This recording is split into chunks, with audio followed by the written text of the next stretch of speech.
Audience যে আমাকে মেনে নিয়েছে, এই মন্তব্যটাকে আমি আমার আশীর্বাদ হিসেবে নিই আর কি। এরকম মানের চলচ্চিত্র হতে পারে এই ধারণার বাইরে। আমার কাছে মনে হচ্ছে যে একেবারেই যথাযথ। আমার তো হৃদয় ছুঁয়ে গেছে, আপনাদের হৃদয় ছুঁয়ে যাবে। এই পৃথিবী একবার পায় তারে, পায় না কো আর।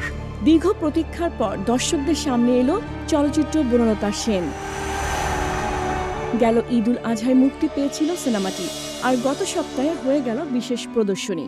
এতে উপস্থিত ছিলেন চলচ্চিত্রের অভিনয় শিল্পী, নির্মাতা, কলাকুশলী, সমালোচক এবং আমন্ত্রিত অতিথিরা। সেসব অভিনেতা এখানে অভিনয় করেছেন, তাদের যে অভিনয় প্রতিভা অরিজিনাল কী আছে সেটা আমরা এখানে বুঝতে পেরেছি। মানে এই ক্যারিশমাটা কিন্তু ডিরেক্টরের। কবি জীবনানন্দ দাশের কালজয়ী কবিতা বনলতা সেন থেকে অনুপ্রাণিত হয়ে নির্মিত এই চলচ্চিত্রটি স্মৃতি, ভালোবাসা, সময় এবং মানুষের অন্তর্গত অনুভূতির গল্প তুলে ধরেছে। বিশেষ প্রদর্শনী শেষে ছবির গল্প, নির্মাণশৈলী, চিত্রগ্রহণ এবং সঙ্গীতের প্রশংসা করেন উপস্থিত অতিথিদের অনেকে। 2 ঘন্টার উপরে সময় কীভাবে পেরিয়ে গেছে বুঝতে পারিনি। বাংলাদেশে যে এরকম মানের চলচ্চিত্র হতে পারে এই ধারণার বাইরে। এই ছবিটির প্রত্যেকটি চরিত্র, নারী চরিত্র থেকে শুরু করে জীবনানন্দ দাশ এবং অন্যান্য যে ঐতিহাসিক চরিত্রগুলো আছে, সবগুলোই আমার কাছে মনে হচ্ছে যে একেবারেই যথাযথ।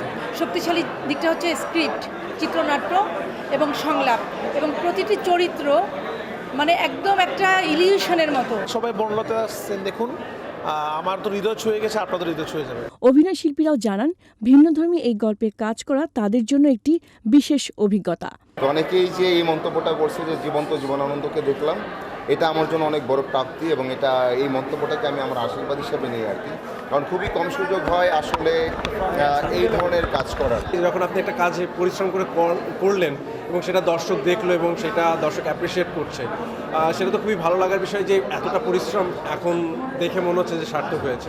যখন আমি শুনছিলাম যে আমার পাশে বসে বসে আমার মা বাবা দুজন কবিতার সাথে সাথে আবৃত্তি করছে, তখনই আমি বুঝেছি যে আসলে এই সিনেমাটা কতটা কানেক্ট করছে অডিয়েন্সের সাথে।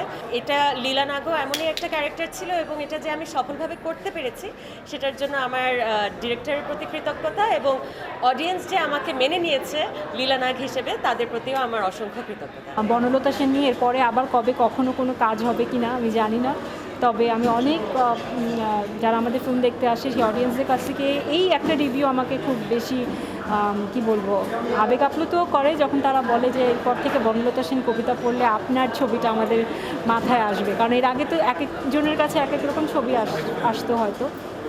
এইটা একটা পাওয়ার, এটা একটা অনেক বড় পাওয়ার জিনিস। আপনি কি হেলেন নাকি বনলতা সেন?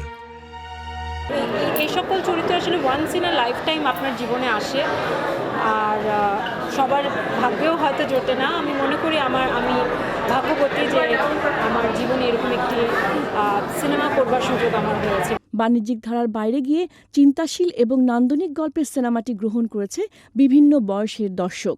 বনলতা সেন কিন্তু কারো কাছে দাবি করেনি যে আমাদের ছবিতে বাণিজ্য হচ্ছে না, তবুও আপনি হলে রেখে দেন। বাণিজ্যর তো একটা ব্যাপার আছে, তুলনামূলক জায়গাও থাকে। সেই তুলনামূলক জায়গা থেকে যদি বাণিজ্য ঠিক থাকে তাহলে তো এটা হল থেকে নেমে যাওয়ার কিছু নেই। সিনেমা সংশ্লিষ্টদের মতে বনলতা সেন বাংলা চলচ্চিত্রে ভিন্নধর্মী গল্প বলার ধারার নতুন মাত্রা যোগ করেছে।